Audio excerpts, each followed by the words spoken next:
Hey guys, we are back with the Hardy Boys, The Secret of the Caves. We are now on chapter 17. We are getting close to the end. Let's see what happens. Chapter 17, A Bold Warning. With the withering directness of a district attorney, Aunt Gertrude questioned her nephews about the broken spinning wheel.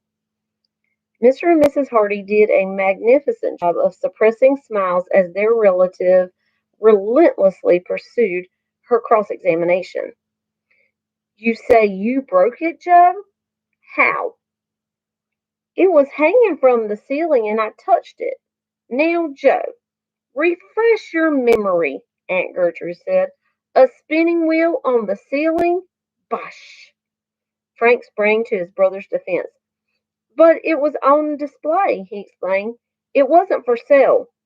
"Sakes alive, then why did you buy it?" Aunt Gertrude said. "We had to," Joe said. "There was this big husky fellow, Marcel." Aunt Gertrude threw up her hands. "What imagination!" she exclaimed. "It's the truth, every word of it," Frank insisted. "We can prove—" "Oh, I believe you." Aunt Gertrude tossed her head vigorously. "Although the whole thing is beyond me." Without another word, Miss Hardy scooped up the pile and marched from the room into the kitchen. In a moment her footsteps could be heard descending to the basement. Frank and Joe looked at their parents and shrugged in embarrassment. "Don't worry," Mrs. Hardy said. "Your Aunt Gertrude really appreciates what you boys have done." A telephone call to the Morton home that evening revealed Chet was progressing nicely. "His hair was singed a little in the back," Mrs. Morton told Frank, "but otherwise he's pretty much recovered from the shock. Why don't you and Joe come over and see him tomorrow morning?" "Fine, we will." Before going to bed, the brothers went to the kitchen for a snack. Aunt Gertrude was there. Still embarrassed about the spinning wheel, Frank and Joe grinned sheepishly, but their aunt seemed to be in good spirits and handed them her personal check for $50 in payment for the antique. "Junipers," Joe said. "That's swell of you considering the condition it's in." Thoroughly resisted thoroughly rested after a good night's sleep, the brothers had breakfast and made ready to visit their stout friend. Frank took a few moments to call Biff. "Sorry I can't join you fellas today," Biff said. "Too much work around the house. But in case of an emergency, don't hesitate to holler. And tell Chet to keep his chins up." Mr. Hardy had given his sons permission to use his car, but as they were about to step out of the back door, their mother stopped them. "Aren't you taking Chet some flowers?" "Flowers?" Joe said. "Oh, Mom, of course not." "Well, you should take the patient something," Mrs. Hardy persisted. "You're right. How about a fruit basket?" Frank suggested. Their mother nodded approvingly. "A good idea. Cater to Chet's appetite." "He takes pretty good care of that himself," Joe said. "All right, we'll stop at the store on our way." The boys drove to the heart of Bayport, where they stopped at a fancy food shop. There the proprietor made an attractive basket of fruit covered with transparent plastic and topped by a bright red ribbon. As they drove out of town over the country road to the Morton farmhouse, Frank and Joe discussed their next step in solving the mystery of the missing Morgan Todd. "Dad thinks we should investigate Commander Wilson further, so we'll do it," said Frank. "Remember Todd's riddle of the word Rockaway. We still have more sleuthing to do around Honeycomb Caves." "When do we start?" Joe asked impatiently. "As soon as we visit Chet." Frank turned off the road into the driveway of the Morton home and parked. Between them, the Hardys carried the large fruit basket into the house. They were met at the front door by Mary Todd. "Oh, how gorgeous!" she said, admiring the colorful gift. Mrs. Morton came downstairs and greeted the boys warmly. "I think Chet can see you now," she said, adding that Iola was out shopping. Mary and the brothers mounted the stairs to the second floor. "I hope he's feeling better," Frank said. "He's quite comfortable," Mary said. "That poor, brave boy. When they entered Chet's room, Frank and Joe looked about amazed. His bed was flanked by two bouquets of flowers. On the nightstand lay half-empty box of chocolates and a quart bottle of raspberry soda, four-fifths consumed. Reclining on three fluffed pillows lay Chet, with a cherubic look on his round face. "Hi, fellas," he said feebly with a wave of his hand. "How's tricks?" "Jumping catfish!" Joe exclaimed. "You got the best trick of all. How about it, Frank? Let's get ourselves blasted, too." "It isn't any fun," Chet said, with a look of pain, held his hand to his forehead. Instantly, Mary Todd sprang to his side with a cool, damp cloth which she placed over his brow. "You poor dear," she said, and Joe gulped. Frank stiffly stifled a grin. "We're going back to the caves," he announced. Chet's reaction was startling. He whipped off the compress and sat up. "You are? Take me along, will you?" "That fishing was great." "We're not going fishing." "Not for fish, that is," Frank said. "More sleuthing?" "Ugh!" Chet groaned and sank back on the pillows. "Well, now that you're a celebrity," Joe said, joshingly, "enjoy it while you can, Chet, old boy." It seemed to revive their chubby patient.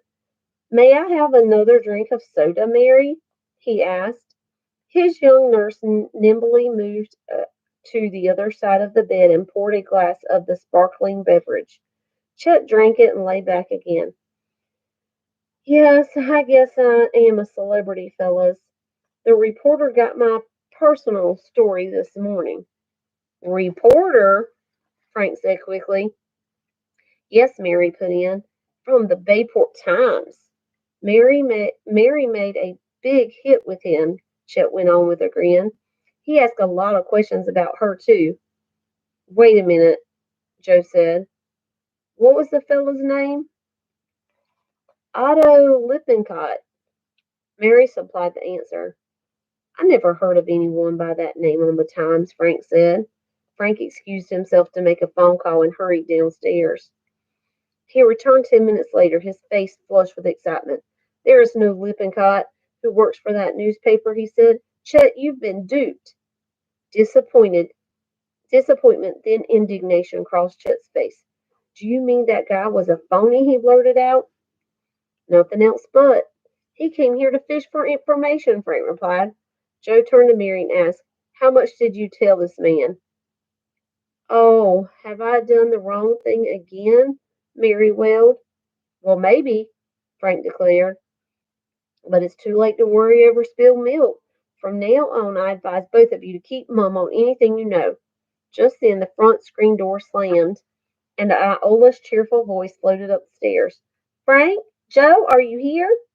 Joe blushed a little. "Yes, Iola, come on up."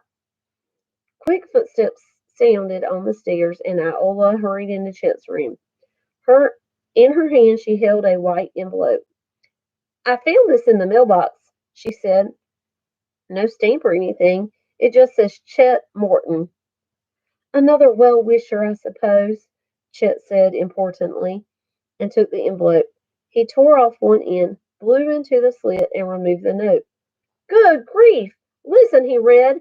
"Get Hardy's off case, or your life will be in danger." Iola gasped and clutched Mary's hand. "Oh, this is terrible," she cried out. Frank frowned and bit his lip. "I don't want to get your family involved, Chet." "What do we do?" Joe asked. Frank's mind worked rapidly. "We'll get Sam Radley to stand constant guard on the house here," he said. "After dark tonight, we'll smuggle Mary out of the house. Mother and Aunt Gertrude can stand watch over her there." "I'll say," Chet said. "I wouldn't want to be the one to cross your Aunt Gertrude's path." A telephone call to the Hardys' home confirmed Frank's protection plan, and Sam Radley, who fortunately was in town, told the boys he would report to the Morton farm. When Mr. Hardy's operative arrived about noon, Frank and Joe excused themselves and returned home. Frank telephoned Bayport Police Headquarters and notified Chief Colleague about the imposter and the threat Chet received. Colleague promised to dispatch a squad car to patrol the area during the night and relieve Radley. "What about Honeycomb Caves?" Joe asked, after his brother had finished the call. "We'll tackle them tonight," Frank said, "as soon as we have Mary safely here." "Shall we go in the slough?" Frank mulled over the question. Finally, he shook his head. "Going by water is a good idea, Joe, but these crooks are keeping close tabs on us and will probably recognize our boat." "How about using Biff's?" Joe suggested. "He says the Envoy just got a new motor job and it's in swell shape." Frank phoned Biff immediately and arranged to use his speedboat for the brothers' sleuthing adventure. The Hardys thanked their pal who kept his craft in a boathouse half a mile from the Hardys. After supper, Frank and Joe packed their gear to have it in readiness. Then they drove out to Chet's place. "Is Mary ready to come with us?" Joe asked Iola as they stepped into the hall. "Just about." The Hardys heard footsteps on the stairs and glanced up to see a slim, handsome young man descending. He wore dungarees, work jacket, and a farm hat. "Hey," Frank called out.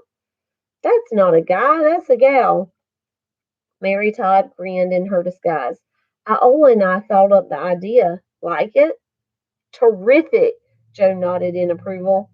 "You two have the true detective spirit." Chet, who appeared fully recovered, now came downstairs. "I thought you were still shell-shocked," said Joe with a sly look at their stout friend. "Without a nurse, I'm better already," quipped Chet. Then he took a serious demeanor.